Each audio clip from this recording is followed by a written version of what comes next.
What's good, everybody? My name is Chris Perish. Welcome. This is episode 30, the Triple X edition. There's nothing Triple X going on today. That is false advertising, but it is going to be a great episode because I do have a lot to talk about with the upcoming week of pro wrestling. To all my fellow Canadians, happy early Canada Day. Yes, that's right. Tomorrow is Canada Day. And I know just in a few days it's going to be an Independence Day for all of you American fans. So happy early Independence Day to you. Happy Canada Day to all the Canadians out there. This is the go home week. That's right. Go home week to Money in the Bank. Now I know what you're saying, right? But there's also Heat Wave. Yes, it's also the go home week to Heat Wave. I know that there's a Forbidden Door today for AEW. And I know if you want to go and check that out locally, you want to go to Beercade YEG and check it out because they're showing Forbidden Door. But Money in the Bank. We all know that I'm primarily a WWE guy. So let's jump right into it. WWE Money in the Bank. This Saturday, live from Toronto, Ontario, Canada. That is right. Another foreign PLE for the WWE, but it's in the country of Canada. We got Cody Rhodes, Randy Orton, and Kevin Owens taking on the Bloodline, consisting of Solo Sikoa, Tama Tonga, and Tonga Loa. And that's going to be in a 6-person tag. Let's kind of just jump right into that match right away because unless something really interesting is going to happen, I do not expect this to be the main event. I would actually have this be match 3, right in the middle of the card. I'd obviously start with one of the ladder matches. Then I'd probably go with Sami and Braun. Then I would do this match, followed by the other ladder match, and then with Damian Priest and Seth Rollins. That would be my prediction on the match order. But to start off with Cody, RKO, and Kevin Owens versus the Bloodline, I think this is a very important match for the Bloodline. I think this is a match where we should see a little bit of chaos, as we see nothing but chaos. We all know that Jacob Fatu is going to be in the corner of the Bloodline. He is the enforcer. We know that the wise man Paul Heyman will not, as we saw just 2 days ago. Solo Sikoa, Jacob Fatu, Tama Tonga, Tonga Loa laid to waste the wise man as he refused to acknowledge Solo as his tribal chief. Live from Madison Square Garden, the place was rocking in excitement when Paul Heyman uttered the words, "You are not." And to his dismay, Solo, Samoan spiked the wise man, laid boot to the wise man, only to have the rest of the Bloodline pick him up, shield-like powerbomb through the announce table, basically eliminating the wise man from the equation until further acknowledgement. So I expect this to be just the 3 versus the 3 with Jacob Fatu at ringside. My question is, who is going to be Cody Rhodes' answer to Solo? We got a comment from ESS to ESS. Hey, stream, how you doing this beautiful Sunday morning? I'm doing great. My name is Chris Perish. I'm the host of the Chris Perish Podcast. This is episode 30 of the Chris Perish Podcast. So one thing I like to do is ask first-time chatters, how did you find this channel? And what made you decide to click this? But also, most importantly, thank you so much. I appreciate that. If you like what you see, please hit that follow, hit that subscribe button on there, and tell your friends, because word of mouth is by far the best way of free advertisement. We're here talking a little Money in the Bank preview, and we're talking six-man tag with Cody Rhodes, Kevin Owens, and Randy Orton versus the Bloodline. Are you a wrestling fan? This is going to be a sports and wrestling podcast. So hope that is something you like doing. As coming and saying, I love going to local wrestling shows, and I've actually just started getting back into WWE. That is fantastic. Yeah, it's been amazing as of late. Especially just with the stories with the Bloodline. As I just kind of finished talking about how Paul Heyman is no longer a part of the Bloodline with his betrayal of Solo on Friday on SmackDown. And what is interesting about this six-man coming up this Saturday, Money in the Bank, is I think this is a must-win match for the Bloodline. It's hard to always bet against Cody Rhodes and Randy Orton because they always seem just to get the job done. Whereas Kevin Owens is always kind of that hit or miss when it comes to whether or not he's going to win, whether or not he's going to lose. We all want him to win, but he doesn't always need the win. But I think the Bloodline here needs this win. I think they need to pick up the victory, and I think they need to establish their dominance on Friday nights and show that they are a completely different force than what the original Bloodline showed. If you have any comments or any opinions about the matter or any questions about what I think or just what you'd want to know, please feel free. All I ask in this chat is just to keep it respectful and polite. But let's have some fun because I'm open-minded with all that stuff as well. So I foresee maybe Solo picking up the win over Cody Rhodes. I think this is one of those instances where you are now able to have a future championship match with these two. And this could very well be at SummerSlam. And that is a big PLE for WWE. It's easily their second biggest behind WrestleMania. So having something important with Cody Rhodes still fighting the Bloodline all the way through 2024 after defeating the OG Tribal Chief, now taking on the modern day Tribal Chief, I think is a very good story. It just shows you how difficult Cody's road against the Bloodline is when he thought he was finished, it's not. So just when you think you finished your story, the sequel starts. So I think that's something very intriguing. And I do think Solo Sikoa picking up the win here for his team, just stating that he is not only the tribal chief of this new bloodline, but also that dominant individual who could lay reign to Tongaloa, to Tamatonga, and to that enforcer, Jacob Fatu, who I think is going to play a pivotal role in this match. But I still ask the question, because just a couple weeks ago, Cody Rhodes said to Kevin Owens, when he advised Kevin Owens and Randy Orton to stay in the back against what was going to be his match with Solo, that he wanted to keep it one-on-one and that he also had a plan. I'm very curious to see what that plan is. Basically, informing KO that he had something other than KO and Randy as his plan. So, what is it going to be?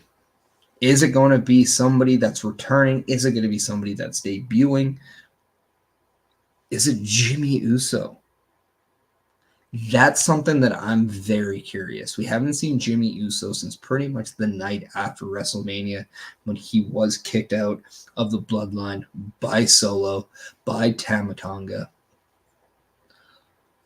So is this going to be a time where Jimmy Uso comes back? to be that equalizer to Jacob Fatu. I think time will tell. That is my prediction. If it happens, you heard it here for.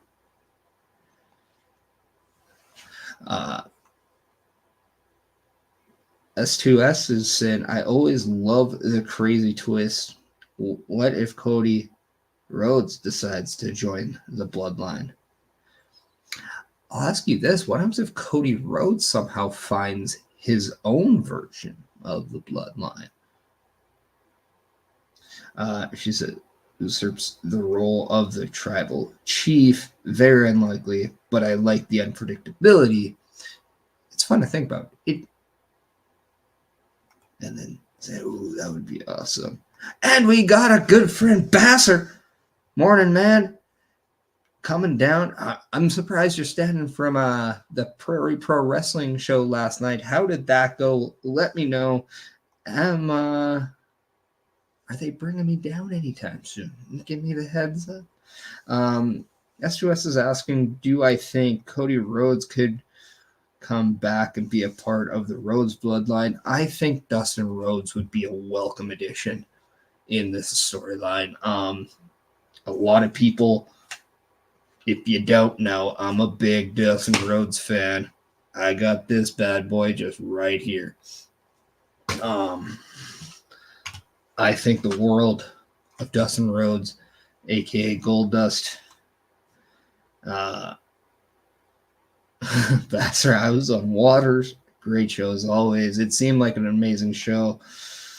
And like my book. Thank you. I think Dustin Rhodes could be a part of this. I think Brandy could be a part of this if Bloodline ever decides to bring in a female. I think Nia Jax would be perfect for this. But I think the field is wide open. I mean, we all know Cody Rhodes has a huge past. It doesn't necessarily always have to be what his family is. It could just be the Nightmare Factory. That is his family. So I think the field is wide open. And I think that's what is amazing. You talk about that unpredictability. And I think that's what makes the storyline amazing, especially just if you want to isolate the bloodline. Because we have no idea who's coming up next. We know Hikuleo could be coming in. We have Chris Best coming in saying, good afternoon, Mr. Perish. Good afternoon to you. S2S, I'm not too sure if where in this amazing world you live in, but a lot of us are Canadian. So if by chance you see some hockey news in the chat, don't be alarmed. The free agency starts tomorrow for the NHL.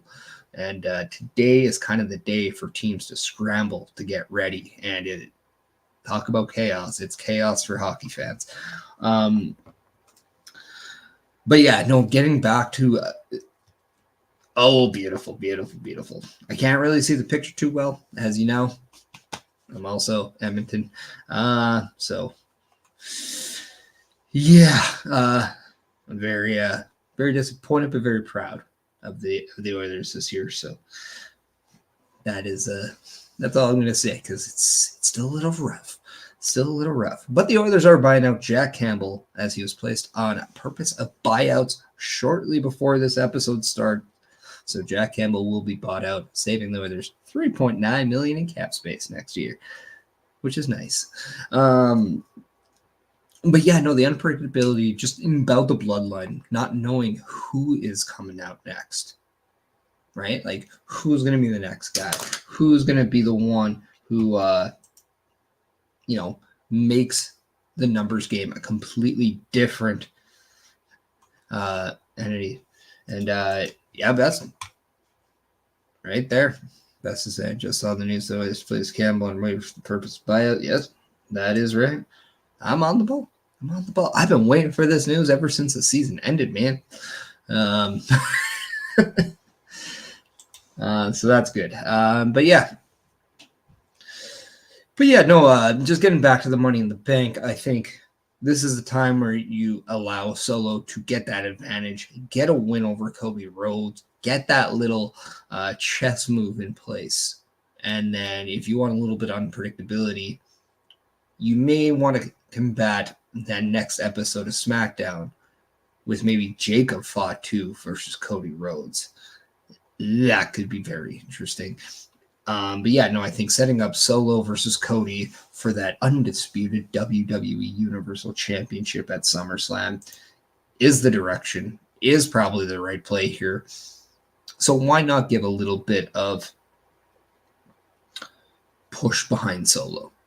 I don't think he'll win the championship. I don't think that's in the cards, but I do think it's a very good story for Cody Rhodes as champion to get through this, because it's very easy to hate the bloodline.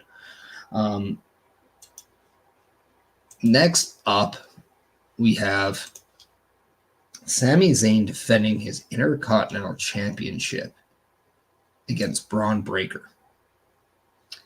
This match scares me for the whole point of I don't think Sami Zayn is walking out with the championship.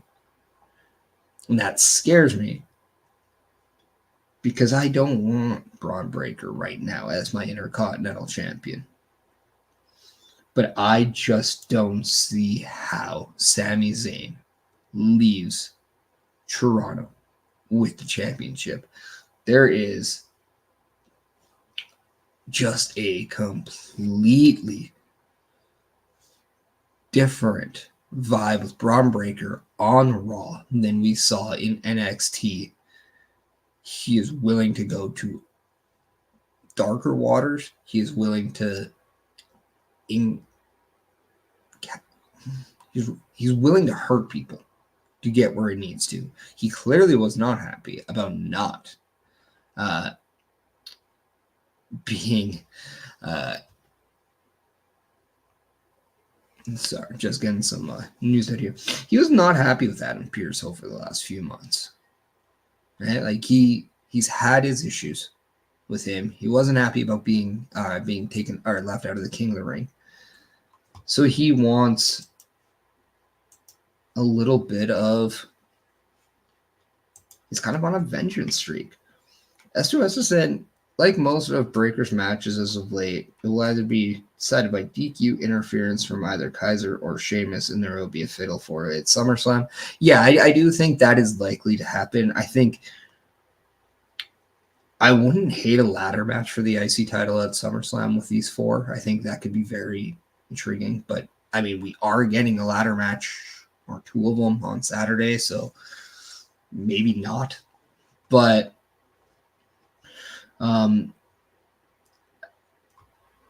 right.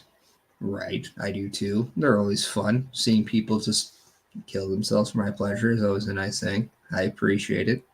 I don't always appreciate doing it for others, but I do appreciate watching it.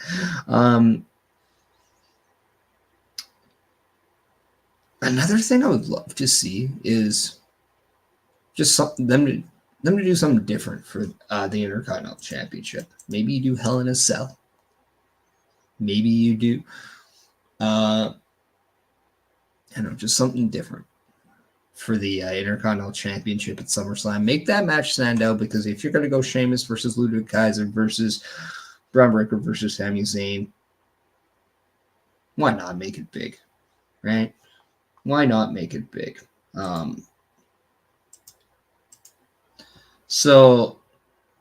But yeah, no, I have a feeling Braun Breaker is going to pick up the win. Now, whether it's disqualification, whether or not he walks out as champion, which that is my prediction. Braun Breaker will walk out Intercontinental Champion. But I do think the next night on Raw, 2 nights later on Raw, you will see Sami Zayn ask for his rematch, only to be interrupted by by Kaiser, interrupted by Sheamus, and then we will see that four-way. Then we will see kind of that pieces go into that, and I think, I don't know, I don't hate it. I think it's predictable, but but I don't hate it. But man, the pop Sami Zayn would get if he was to defeat Braun Breaker, though, that would be huge. I just don't see Braun losing. You're killing his momentum if he takes a loss here, and I just don't think they're going to do that.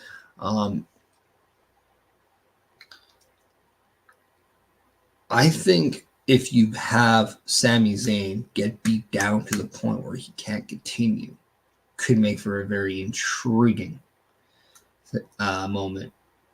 I mean, they definitely played up the Rocky card in Philadelphia for WrestleMania, but what happens if you kind of go back to that? If there's one person that could beat somebody up as much as Gunther, is it Braun Breaker? So all the guy does is at like 1,000,000 speed per hour hit you with 1,000,000 tons of muscle. So I don't know. Next up, I think this is going to be the only women's match on the main show. I do think we might see a tag team match on the pre-show, but nothing is confirmed. Or in Adam Pearce's lingo, nothing is official as of yet. But we do have a 6-woman ladder match with one spot yet to be filled.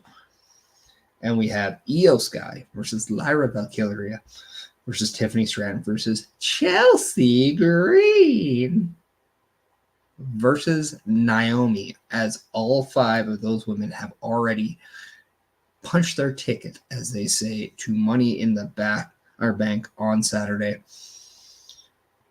And the question remains, who's going to be the 6th? Are they going to do a bracket where everyone who lost gets a redemption shot? That would make 10 women, and you can easily do a battle royal with the last person earning that spot. I wouldn't hate it. I think it's been done 1,000,000 times. I think there's also women that you haven't done. I think, honestly, if you want to do something different, if you want to do something that makes people talk,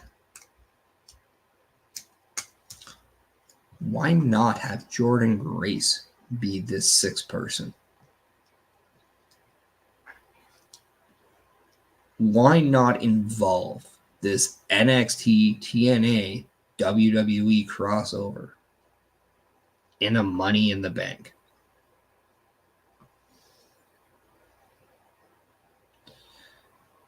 And I think this could go well for both matches.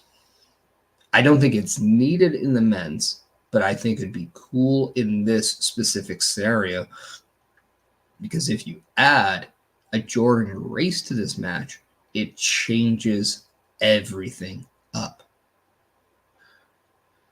Because now, what if she was to win and this Money in the Bank goes for TNA titles as well? What happens if she could cash it in on a title of her choosing in TNA? What happens if she can be anywhere in WWE, whether it's Raw, SmackDown, NXT? We all know that briefcase can be cashed in on any title of your choosing. So let's make that unpredictability a little bit more of a chaotic scene in WWE. Who's to say? But needless to say, tying on my heartstrings with Lyra, I do think this is going to be won by the eventual winner, and that woman is none other than Chelsea Green. I think the work she's been doing has been nothing short of phenomenal. And I think in this crowd, in this Toronto Canadian crowd, she is going to just have that reaction of a lifetime. But in order to do that, I don't think they're going to give us all Canadians here. I think some Canadians are going to lose. That's why I have Kevin Owens not on a winning team. That's why I have Sami Zayn not on a winning team. Why? Because it's just like Clash at the Castle. You can't put over all the local people because it just doesn't make sense. But Chelsea Green, that makes sense. You don't have to put anything on her right now. But do you know how annoying she's going to be down the road if she's holding a Money in the Bank? And a lot of people are going to say, well, what about Tiffy? Well, Tiffany Stratton could very well be a major player in the upcoming Royal Rumble. And I definitely like Tiffany Stratton being somebody who's earning it a little bit more. I think it just worked for Chelsea a little bit more because she just right place, right time. Chris Best coming in and saying, I like the idea of Tiffany Stratton winning it while forming this alliance with Nia. It allows for that saying, keep your friends close, but your enemies closer. Well, you can see her cash in, as he says on Nia. Now I'm gonna bat you with this. Do you think they're only doing this Nia Tiffany thing just for a short-term game? Or do you think they're going to do something with them to be a little bit longer than just a couple months? Because I think that's something we got to see here. And I think, too, this is a very easy way for somebody to win a Money in the Bank and then go back over to another show or to go towards another show. So how pissed off would Adam Pearce be if Chelsea Green wins and then cashes it on like Liv Morgan? And she's back on Raw as champion, and Adam Pearce is just, just losing his mind. Because we all know they're just best friends now, aren't they? I don't hate your idea because it gives both Nia and Tiffany something. The only thing is, now I think in that case, you are making Nia Jax look sympathetic as a babyface. Because she just won a championship and lost it. So the next move you do with Nia needs to be something of value. And either one of those people are going to have to be babyface. And I just don't think Tiffany Stratton is going babyface anytime soon. And I don't think Nia is going babyface anytime soon.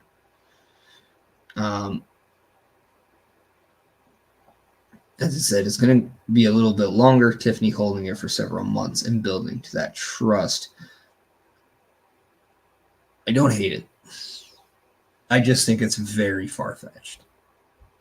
Just in the realm of likeliness that they're going to give that so much screen time. It's just like my idea with the TNA thing. I like it. I just don't think it's likely. Also, I'll say this: if you don't want to do a Chelsea or a Jordan Grace as your final person in the ladder match, I think somebody that could be very intriguing in this could be one of either, say, Carmella, who's returning, whether it's Nikki Cross. Think about that one.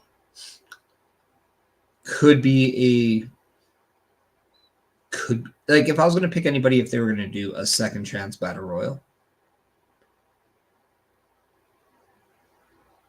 I think I'd have to. I think I'd probably go with maybe a Kyrie. I'm trying to think of everyone who everyone beat. I don't know. Maybe Piper Niven. I think Piper Niven could make a lot of sense too.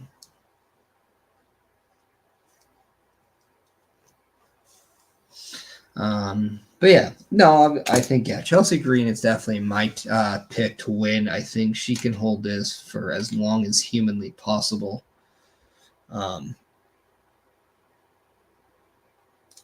And yeah, I think just with her winning it, she now has a reason to appear on both shows. I think that's something that's lost in this.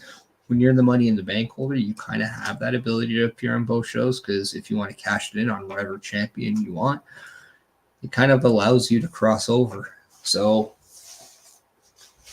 it should be very interesting on whoever wins. What is the plan? The one thing I will say on these Money in the Bank ladder matches, we did see both. I saw Damian Priest win it last year, and we did see.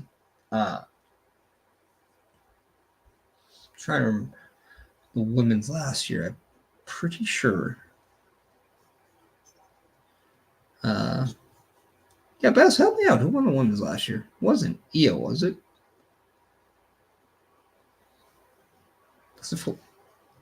No, it was Io. It was Io. She just won it very quickly. Yeah, because she held it. Yeah, it was Io. But they had both heels. They had heels on both sides. Man, Io just seems like she was a lot longer than a year. It's crazy to think about.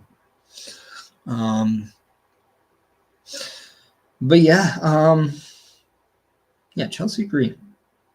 I'm going to then go to the championship match that I know our good friend, Carl Carafel, the voice of Turnbuckle Studios, the co-host of Turnbuckle Talk alongside with Chris Best.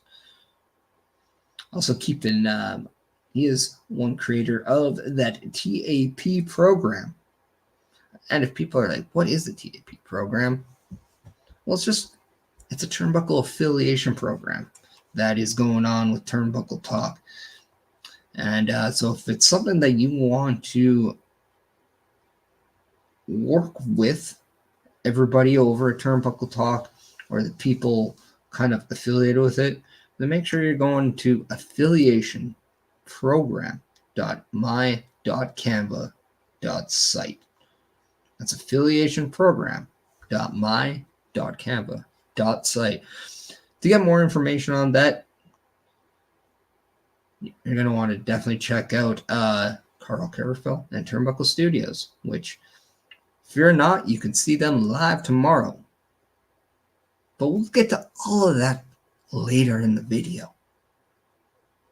You might need a little bit more energy to do that. And with that, I say go to rogueenergy.com. Use my promo code PERISH. That's right, it's my last name, Perish. Saves you 10% on checkout. Now, you can't stack codes, and also take into account that if you are a Canadian and you see, oh my God, they got all these amazing flavors, but in can form, they do not ship to Canada, unfortunately. Those are only for U.S. residents. However, amazing new flavors. Strawberry banana just hit. My favorite is the one right here. The blue raspberry. It's my go-to. I love it. So make sure you're checking out rogueenergy.com. You saw that video early as we started up. They've been with me for a while now, so go show them some love. Go show them some support. Just like all of the channels that I do have here, or not the channels, but all the channels here. Make sure you're giving everybody a like, a follow, a subscribe. So if you're watching on that YouTube, please hit that notification bell. Make sure you get alert every time that I go live, whether it's Chris Perish Podcast or whether it's anything else I choose to do. So it's just, it's nice to be informed. It sucks to not know. But by chance, if you didn't do that and you're kicking yourself, which it's okay. Mistakes happen.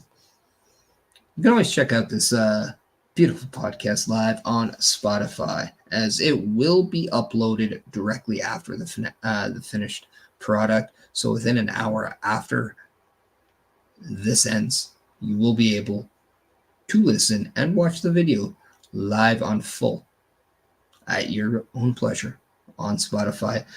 But yeah, we'll get to all of that later, as Chris Best coming in saying they just restocked Blood Orange. That they did. It's Canada Day. It's Independence Day week. And they want to make sure that everyone is not just staying hydrated, but staying energized for that celebratory week.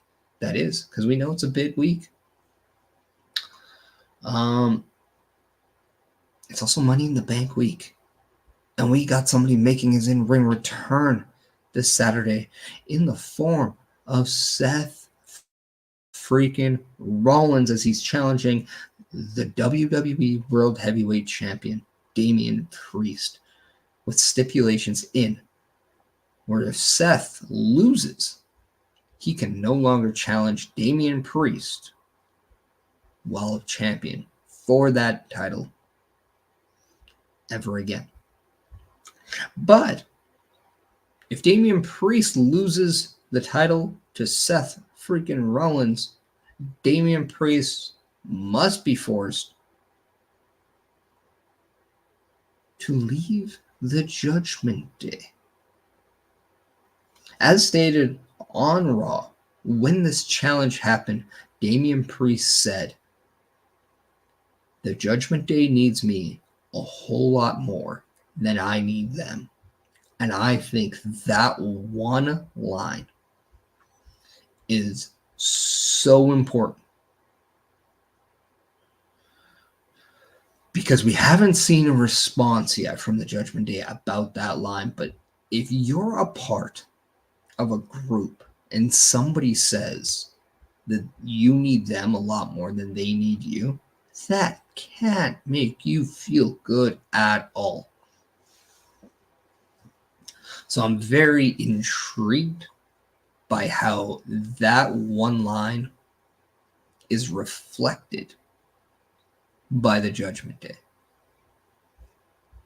Will there be changes? Are we priming to a big change within the Judgment Day? As we saw on Monday night, the Judgment Day in the forms of JD McDonough and Finn Balor defeated Awesome Truth with the help of Liv Morgan to become the new tag team champions. So, who's to say there's nothing a little bit lively with the Judgment Day heading into Money in the Bank? But maybe they're not feeling so hot about one Damian Priest.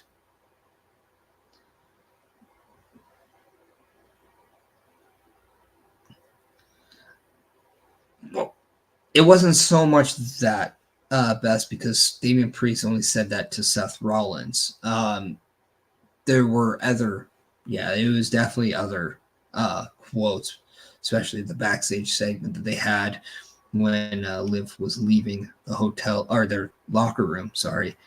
I think that's where you're going, but I think you're mixing up the words on that one. But yeah, I still have Damian Priest walking out as champion because I just think he could be the one who gets cashed in on. Yeah. It'd be very intriguing who that sixth person is in the Money in the Bank men's ladder match. But if Damian Priest walks out Money in the Bank as champion, we are heading towards Gunther versus Damian Priest at SummerSlam. Now, I wouldn't be against this, but I just don't know if that's the big match for that championship they want to do.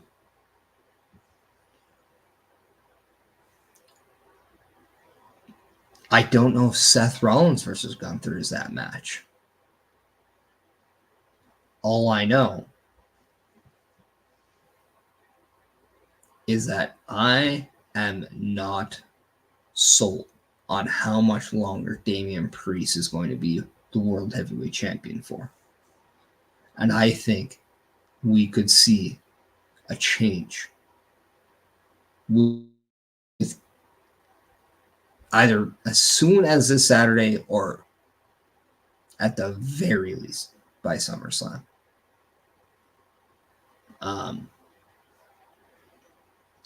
So that's going to be very intriguing.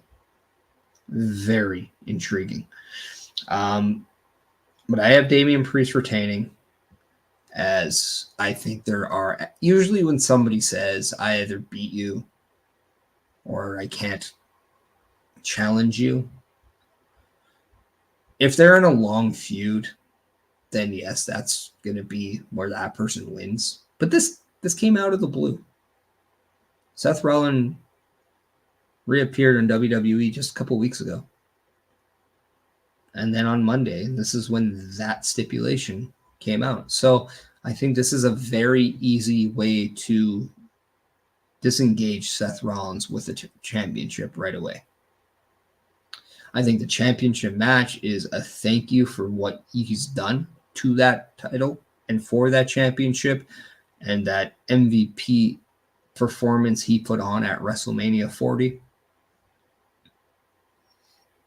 But I definitely think that this is a way to take Seth Rollins away from the WWE Championship picture for at least right now. So yeah, I got Damian Priest winning, and that leads to the men's Money in the Bank match, which feature Jimmy Uso, Carmelo Hayes, Andrade, Chad Gable, L.A.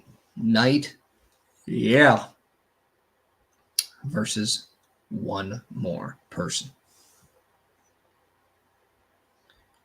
Now, this is why I think Jimmy Uso could win Money in the Bank, and probably should win Money in the Bank.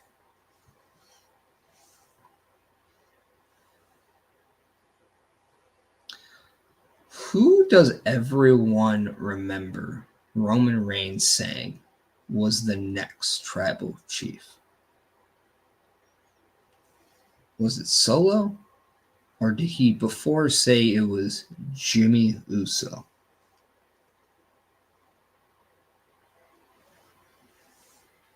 If you answered Jimmy Uso, you'd be correct.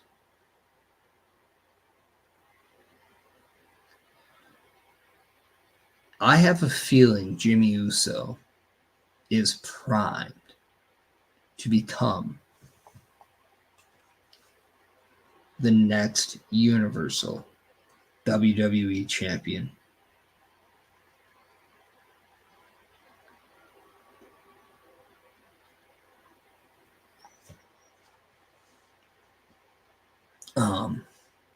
Yeah, but I believe he said it was.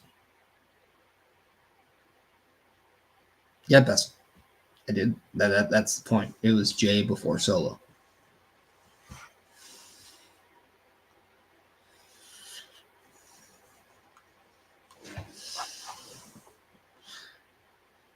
So if Jey Uso wins Money in the Bank, and let's put a little,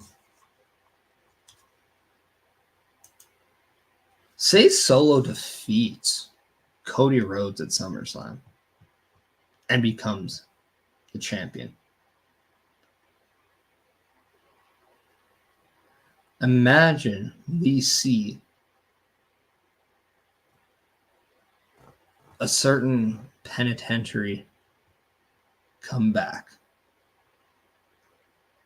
Imagine we see Jey Uso being the man who reforms the original bloodline. Imagine if by his side he has Sami Zayn, he has his brother Jimmy, and then he brings back Roman Reigns. Now think about this. Who do you think Roman Reigns is more mad at? Solo or Jacob Fatu? Remember, Roman was the one that said Solo is the tribal chief when he's not there. He was next in line. So Roman's not there. So all Solo's doing is following orders of the tribal chief, Roman Reigns, right? But it was Jacob Fatu that put his hands by orders of the tribal chief. That was Jacob Fatu. It was Jacob Fatu who hurt the wise man to Roman Reigns.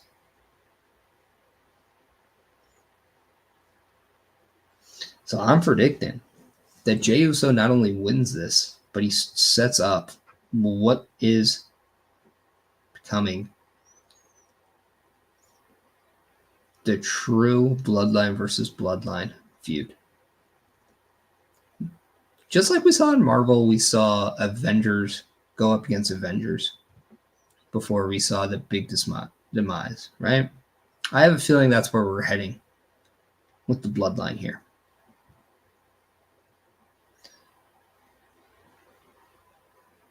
That is why I think Rock is actually the Thanos in this situation. If I'm really going to put it out there. But I do believe that we're going to see Jey Uso win Money in the Bank and eventually cash it in on Solo and become the champion off Solo.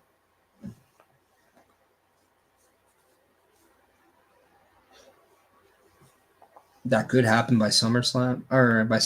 I'm going to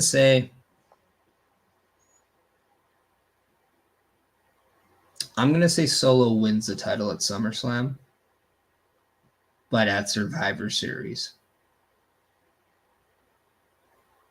we see something big as well. If not then, how about the very first WWE event on Netflix?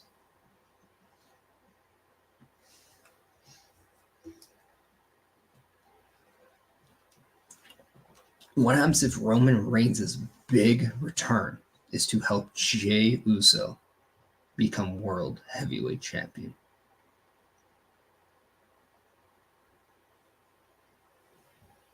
But yeah, needless to say, I do have Jey Uso, main event Jey Uso winning Money in the Bank. Because all this can't happen if Jey Uso doesn't win Money in the Bank. Who I think could be that mystery guy in that match? Well, if I was to pick somebody from a crossover, I'm taking Josh Alexander. If I'm picking somebody from the group of who lost, I'm taking Logan Paul.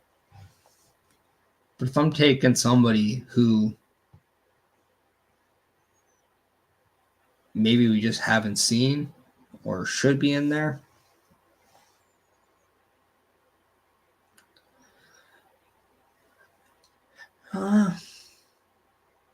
just somebody like new who hasn't had a chance to qualify, then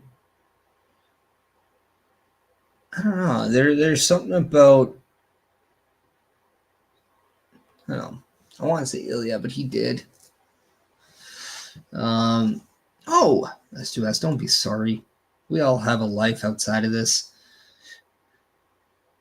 Jimmy Uso is technically written off as of right now. His father, Rikishi, did do an interview stating that he should be back soon and he's going to make a dramatic return.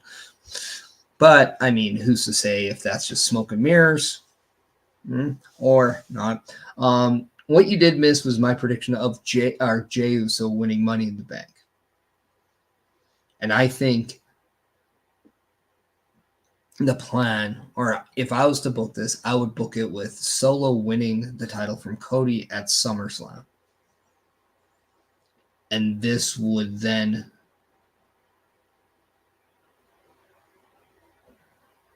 allow Jay to reform the original bloodline and then go to bloodline versus bloodline, to where Roman Reigns is the guy that helps Jay win the title off Solo, which I think is a passing of the torch. And it could be a very fitting form of when that is when Roman officially puts those red beads on Jay. But so I said, I don't. Oh, Wim, I bought WWE 2K24 for the Xbox. See that best? Real people play Xbox. And I'm absolutely trash at the game. Just a side note. Well, the game's not easy. It's definitely not easy. Basically, everybody has been announced as the next tribal chief. It was Jay, it was Jimmy, Solo. I'm pretty sure Sammy had it at one time. I checked my DMs, and at one point, I think I was supposed to be the tribal chief. It was very weird, but it's all jokes. But yeah, I wouldn't hate Ilya Dragunov in Spataro, or in this. I also wouldn't be surprised if you add somebody of the likes of CM Punk or Drew McIntyre in this Money in the Bank as well. Obviously, I see Carmelo Hayes trying to put up a great showing. I think he's going to get lost in the shuffle a little bit. I think Andrade is going to be the guy who takes the big bump. I think Chad Gable is going to look like the MVP in this match. And then I think LA Knight is going to get taken out by Logan Paul. And that is where I think Jey Uso looks like your superstar and wins this match. That's kind of how I'm already booking this match. That's what I was saying. I'll just throw it out there. If you're an Xbox player too, my gamer tag is S2S as well. If you're welcome to add me if you like, but if not, that's good, cool too. Oh, I'll add you. I'll just I'll do that when I'm on Xbox next. I'm not on it right now, but I will write it down S2S, and I will definitely follow that for sure.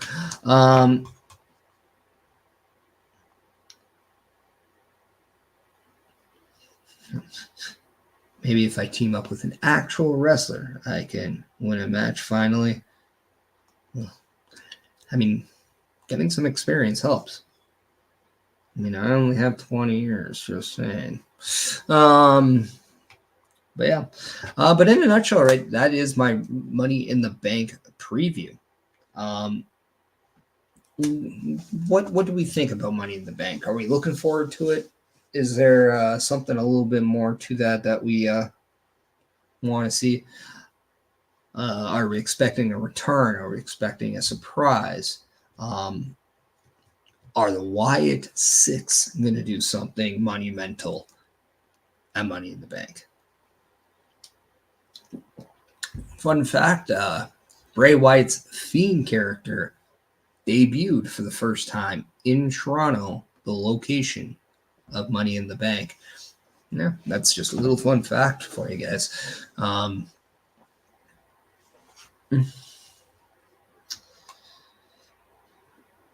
Yeah, and you know what? That's not a bad shout for who could be the sixth person in the Money in the Bank. Otis, former winner, could be a part of that. Even though, like, there is a part of me where I'm happy that everyone in the match hasn't won it yet. And I don't want Tozawa in the match. But I am very curious to see what they do with Otis. I do think they're going to eventually have the Creeds and Ivy Nile align themselves with Chad Gable to feud with Otis, Maxine, Tozawa, and I do think maybe there will be somebody else with them as well. And yeah, right there. That is that is exactly what I think is going to happen. We can see Maxine and Ivy Nile kind of do something. We can see the Creeds versus Tozawa and Otis, or Tozawa and somebody else, while seeing Otis versus Chad. I think that's something that we could see definitely coming up. My thing is, you'd have to find out who your perfect person is to add to that.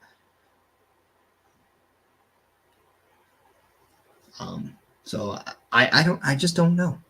Like, I really don't know.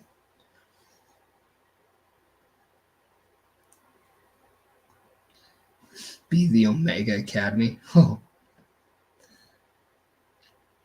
As much as I like some good old shots to the competition. I'm going to say this. If I was going to merge anybody with the Alpha Academy, I think Chase U makes all the sense in the world. So I don't know if that is a Duke Hudson. I don't know if that's an Andre Chase, but yeah, I don't know. I really don't know. Or maybe it's or Duke Hudson's not there anymore. It's the Brawling Brute guy. I forget his name. But yeah. Best I know this is when you're just gonna be like, yep, got it. So I'll just wait for that. But yeah, team just peaked on. But Beth's coming in saying it's actually been hard for me to predict a Money in the Bank winner because of how Hunter runs things these days. I think that's kind of the nice thing too. There's no clear cut favorites or runaways for these matches, and I think that's what makes these matches a little bit more exciting. Is because you have no idea where they're going to go. You're just curious to see how they get there and then where they go afterwards. And I think that is the beauty of what's different about the WWE. And he's coming in saying Ridge Holland. There we go. That's who. That's what to say. I'm a little behind because I watch when I can, but I loved AJ Styles' fake retirement. Mark Henry did it best, but I still got and loved getting got. Yeah, and that's the best part about that is I think this is where you know something's really good because you know where it's going to go and you know what it's going to do. But for whatever reason, it's so captivating and it's just so interesting that you can't help but falling for it. Because you just instead of being that critique about what you see, you're allowing your inner fan come out and just take over. And I think that's what's really healthy about being a fan on this product nowadays is that you're allowing yourself to not have to always be critical or be, this sucks, change the channel, or this sucks, I'm going on social media, this sucks, I'm going to do something else. But you're now kind of watching with a closer look because you know it's going to be for a reason. It's like when there's a backstage segment, you now have to watch those because there's something going in the background. Somebody's talking with somebody. It wasn't that long ago we saw Liv Morgan and Dom talking for the first time back in the back of the backstage segment, and we're just like, huh? But yeah, no, I think the AJ Styles fake retirement to get to Cody, I thought that was a brilliant play because he was told no by Nick Aldis. So what do you do when you really want something and the GM says no? You do something to where the champion says yes. And that's exactly what AJ Styles did. So it wasn't ethical, but guess what? He's a bad guy, so he shouldn't be ethical. So I think that just allowed AJ Styles to kind of just poke fun at the people that say he should retire, but also show a little bit of tribute to Mark Henry. And then also have that amazing story with Cody because I really like that. And I wonder to think if that wasn't for the championship and it was just them versus each other. You'd think AJ Styles probably wins one of them, right? But yeah, I mean, who's to say? We do have Heat Wave coming up this Friday, I believe it is. Or is it Sunday? I believe it's Sunday. Money in the Bank is Saturday, I think. Heat Wave. is Sunday, if I'm not mistaken. Best, clear that up for me if you want. I love how we got like a stat guy in Best here. That's awesome. Thanks, Best. Speaking of him, he's saying there was a part of me that thought AJ would show up on Impact to challenge Moose. Yeah. But here's the thing. Slammiversary is July 20th. It's still a very high possibility that he does. TNA has been very well known to have their world title match happen and then somebody show up.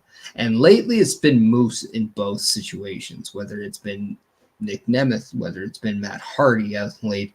He's been the champion that retained, and then all of a sudden somebody else shows up.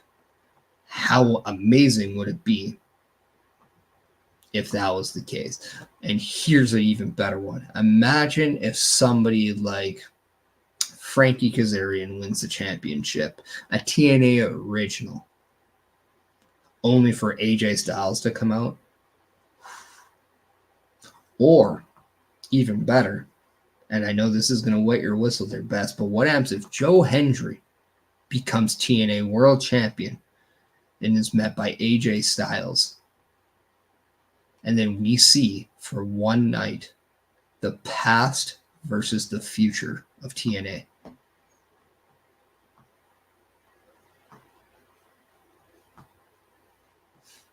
There we go. I think I just sold you on that one. July 20th. I'm very much thinking about doing a watch-along for Slammiversary. So let me know if you enjoy that. Best loves that. Best does love that. So WWE Heat Wave is this Sunday. 1 week. So yeah, there we go. I already got material for episode 31 of the Chris Perish podcast. But boom. So I won't do it. I won't give out my prediction for Heatwave today.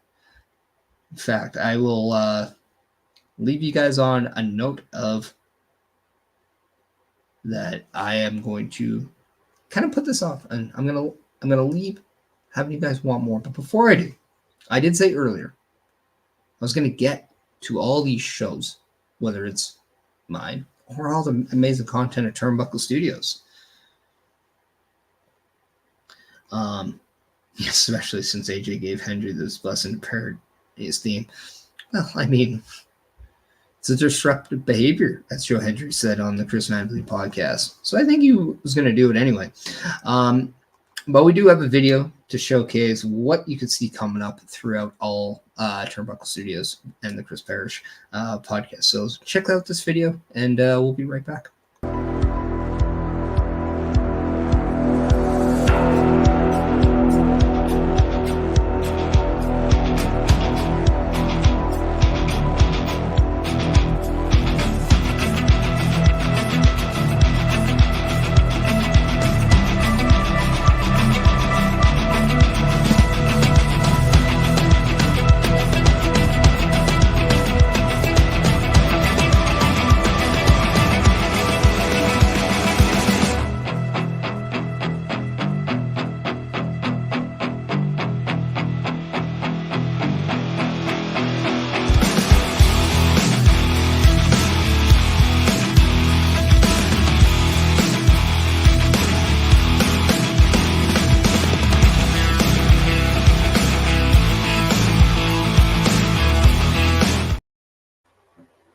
And that is where you can see all the amazing content from Turnbuckle Studios. And that's, once again, if you want to get your show a part of that video, if you want to work with any one of those shows, make sure you're checking out the Turnbuckle affiliation program.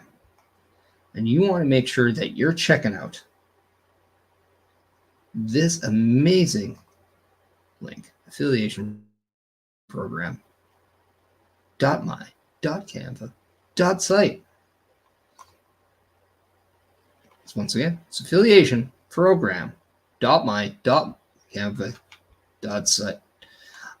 This is going to do it for episode 30 of the Chris Perish podcast. I want to say thank you so much for everyone tuning in, whether it's on YouTube, whether it's on Facebook, whether it's on Twitch, but also if it's on X, if you're on X and you're seeing this in full clarity, thank you so much. But if you're on what was formerly known as Twitter, thank you for your support.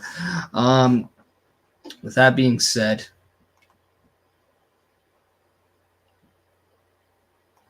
as Chris Best wants to point out that there will not be an episode of Saturday Night Gaming this week. Well, this upcoming Saturday, as we will see the return of the PLE Patrol, which, if people are wondering, what is that? It's, if you're really used to the Raw Patrol, where we survey the scenes on Monday nights with WWE, well, survey the scenes with PLEs.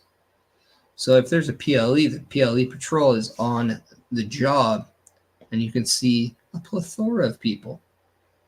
Let Turnbuckle Studios know if you want to be a part of that. As I know Chris Best is going to be a part of that. There's a good chance I'll be a part of that. But yeah, so we have S2S saying it was a pleasure being able to tune in. I plan on hanging out on Twitch a lot more, so I'll make sure to pop by when I can. Cheers, buddy. I hope you have a great rest of your Sunday. You as well. Everybody, I want to say thank you so much. Have a great Sunday. Happy early Canada Day. Happy early Independence Day. Go Saints. Go Oilers. But be happy. Take care, everyone.